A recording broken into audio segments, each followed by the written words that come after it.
Welcome to Qualified Wrestler. In today's video, we're going to be talking about AEW's Dynasty. And for more highlights like this, stay tuned.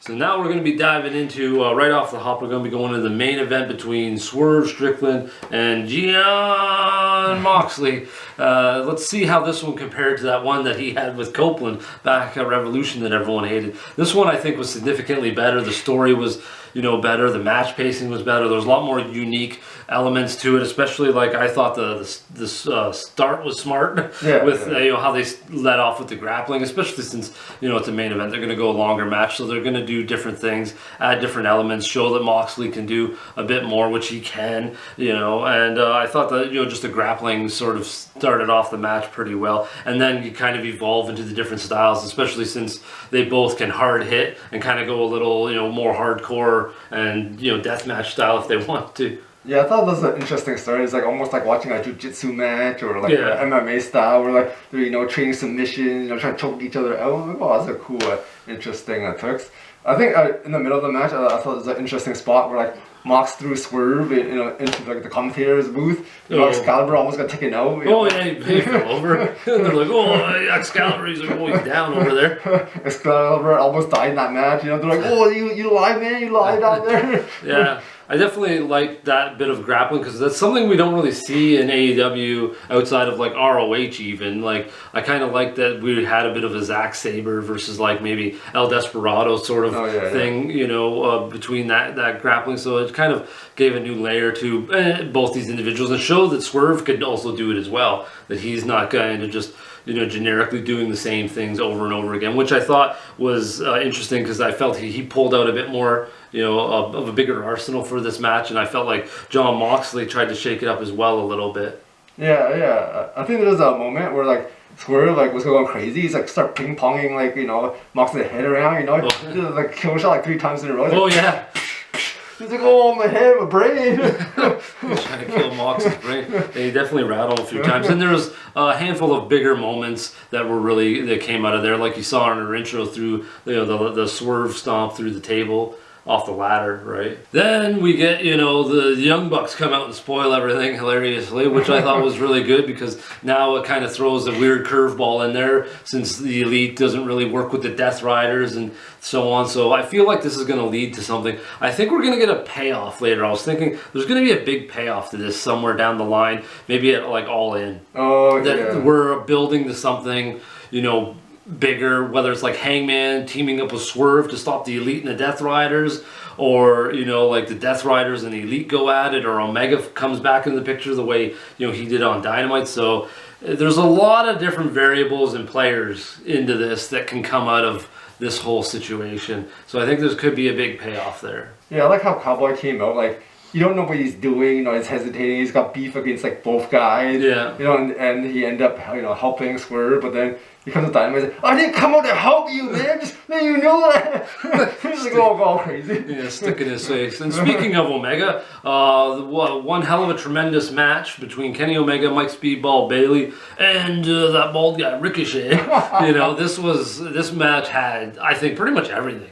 Hard-hitting striking, a lot of innovative move stuff, high-paced, high exhilarating, moments and moves and things like that, and a little bit of humor when it came to the bald slapping of like Ricochet and things. So this match really had everything. There was so much in there. I felt like the opening was really crafty with, I was gonna say Swerve Ricochet being a bit of a menace there, using Speedball as a weapon on Kenny Omega's back. When he was hung over the barricade there, he gave him like a Death Valley driver. So he's using Speedball as a weapon, killing Omega's like diverticulitis. He's really taking it to Kenny quite a bit in the beginning there. Ricochet, he's like topping the commentator booth, and then out of nowhere it gets booted in the face by Speedball, coming flying out of nowhere. That was a pretty hilarious moment. And speaking of Speedball, I felt like Speedball had the best moments in the match. I felt like a lot of his stuff was, simple moves that he accentuated very well. He sold very well on things that like Ricochet and Kenny did to him. And I felt like he was really creative as well with like the pins, the moonsault knees where he had the guys layered up, doing that one. His killer strikes was awesome, and that crazy poison Rana, off the top turnbuckle.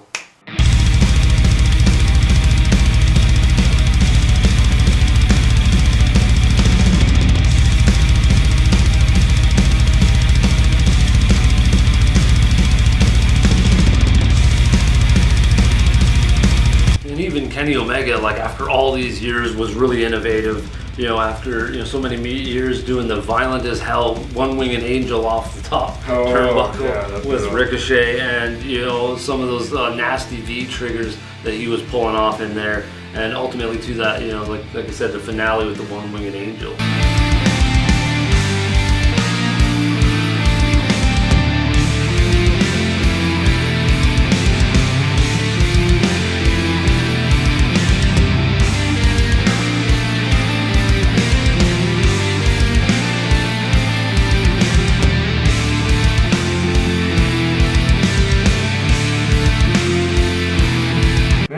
At the end, like, it's kind of cool that finish where you get the aerial finish, and then you see Speedball, he's just like dangling, his ropes like all tied up. He's like he wants to do something, but he's kind of like dead. He's all tangled up. I'm like, oh, that's a cool ending with like third guy. He's like it's not really like he lost. He loses obviously, but like Ricochet takes a loss, and Speedball wasn't even like beaten. He was like stuck.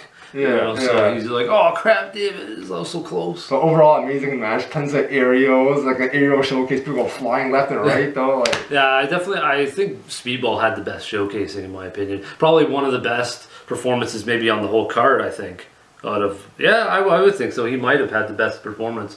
Talking about really good performances, this next match had some really good performances. Kyle Fletcher versus Mark Briscoe. This one started off like a house of fire. This was hot like Fletcher's hot wares. Those things were so pink and bright. It was like, holy moly. Yeah, that's. I was like, you said, it was like, makes sense. The Owen Hart tournament. He's coming out with the hot pink going there, and Kyle went 0 to 60 in this match. A lot of high intensity, and I felt like that really enhanced his moves, his striking, all of that type of stuff. The way his pace and intensity was, going so fast and strong.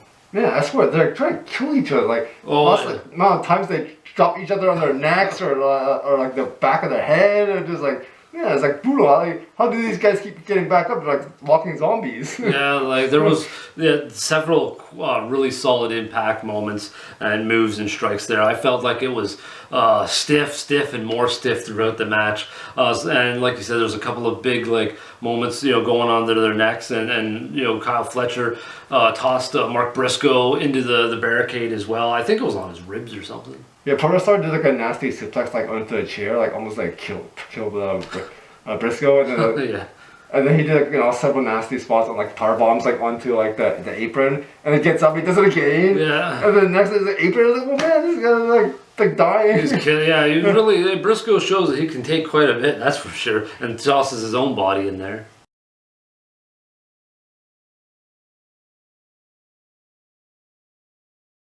Yeah, I think the one time they were both going back and forth super speed, and then they did double close. Usually don't look that bad, but they're nearly took their head. Well, I think Fletcher almost did a 360. Yeah. That's what I mean by I find his speed, his velocity that he picks up, kind of like Callum Newman, helps enhance things, right? Those moments, his Aussie Arrow. That just seems like a kick, but the velocity he comes in at is so fast. It's like holy shit,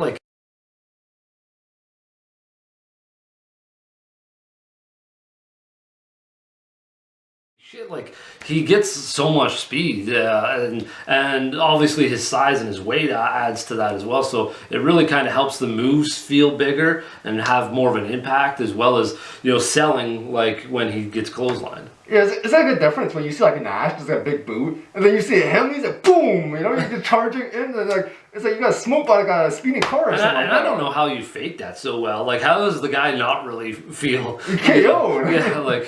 It's so hard that that kick doesn't break your nose or something like that. I feel the next match we're going on to is FTR or FT Rated R versus the Death Riders. I felt like the Death Riders did really well with the double teams. I thought that was probably some of the best stuff. A lot of smooth transitions throughout the match between a lot of the guys. And I felt like the best moments though was Claudio breaking up pins with his head. It was just he did it a couple of times. I was like, oh, that's an interesting way he's breaking up pins, kind of like Hanari would. Yeah, I thought it was funny when they both do like a submission, like sharpshooter. Oh, They're yeah. both staring at each other. It's like, I got your guy, I got your guy. They're sort of slapping each other kind of thing. It's brawling. The two bald guys were going toe to toe. But did you see that turn at the end where they went crazy, sort of beating up the Rated Did I R's? see it coming? Yeah, did you see it coming? I kind of felt like the way there was just kind of this weird haze between the way Dax was acting, and Cash always kind of they're going to go together, right? So I think they're kind of tired of this old fucker. They're like, screw you, Copeland. We've been fighting your battles for so long. We keep losing. We're part of your losses. It's time for a change. Yeah, I think he's like slowing them down, he's adding enough, and this gimmick of like him caring for his daughters getting old and stale, so this is a good change. Yeah, maybe they'll like team up with the Elite. You were right all along, Young Bucks. You gotta be dirty. You gotta super kick people when they don't see it coming or something. Shit like that. Now I'm gonna like headbutt people when they don't see it coming. I thought it was funny where he's grabbing the neck brace and he's like, oh, I'm dying, and then Cash goes onto the stretcher. He's like, oh, bring it back. Well, rated R is like dying in the ring. He's like, oh, wait a minute, no, I'm fine. He's the dead guy. Help him. Oh, okay, we'll leave. See, I think that's funny. Yeah, I think it's funny. His broken neck is funny. Now we're going to be moving on to the opener of the night. Will Ospreay versus Kevin Knight. Really interesting showcase. Kevin Knight really sold out and did quite a bit in this match. I thought he had a really great performance in there. Crazy amount of speed and athleticism from both guys. And that's really kind of what you expected from, Ospreay and Kevin Knight. And Knight's got like, crazy springs in his shoes or something like that, man. He's like jumping the ropes, jumping corners, like jumping everywhere, just like, dude, like when I jump, I get no height. This guy's like, whew, Superman. It almost looks like a superpower. Like, boo, the way he jumps. Yeah, like you were saying, is like he's got those power leaps. The amount of distance that he can cover throughout off the turnbuckles or whatever like that. I felt like he had some really amazing aerial maneuvers in there and some big time counters as well to kind of help enhance his performance in this opener. I like the Knight's wicked, like kind of dragging Ron off, but instead from the top, like just from the bottom. Yeah. And he just flips him over into a pin. Just that's awesome. Yeah, that's pretty gnarly.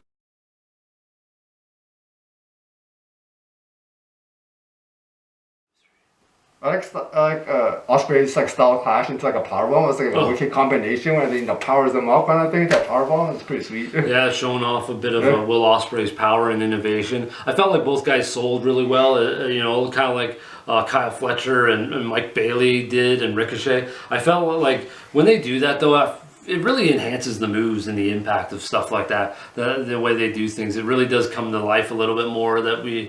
So I thought that was kind of important, or not maybe important, but like it kind of impacts the match the way Ospreay and Kevin Knight did that, kind of selling out for one another in this match. Really good opener in my opinion though. 3 really great matches in our opinions on those ones. We did, there are some that we didn't talk about here. We got, Bandito versus Jericho. I'm like, not too much happened in that one. Some cheap shots. I totally forgot about Adam Cole versus Daniel Garcia. Oh, yeah, me too. I forgot about that match. But actually, Tony Storm and Megan Bayne probably had one of the better matches, and we're kind of like not really too invested in the women's stuff. But I felt like her matches actually outdid Cole and Banditos and Jericho, those matches. So, it was an interesting card. Kind of a lot of ups and downs for us, at least. So let's see where you got it ranked. Where you got Dynasty ranked. We got good, great, awesome, amazing, spectacular, and fantastic. I was contemplating between the highest rating, fantastic, and spectacular. Yeah. But then there were some okay matches in there, so I might drop it down one rank. So I'll say spectacular. It's a really good show. Yeah, that's what I was gonna say. Is like Ospreay and Kevin Knight, and then it comes down a bit, because we have like Hurt Syndicate and Big Bill and Brian Keith. Then it goes back up a bit, once we get to Fletcher and Briscoe, then it comes back down a bit, Cole and Mercy, and then it goes back up a bit for the trios match, or not the trios match, the triple threat match. So yeah, it was a really crazy flow of things in that one. So I'm going with yours again, spectacular. We've been on point for almost everything besides New Japan Sakura Genesis recently. That's our thoughts on Dynasty. Let us know what you thought of the card. If it had that weird flow that we kind of felt, and what your favorite match and performance is down in the comments below. And until next time, folks, hold some heavy wrestling.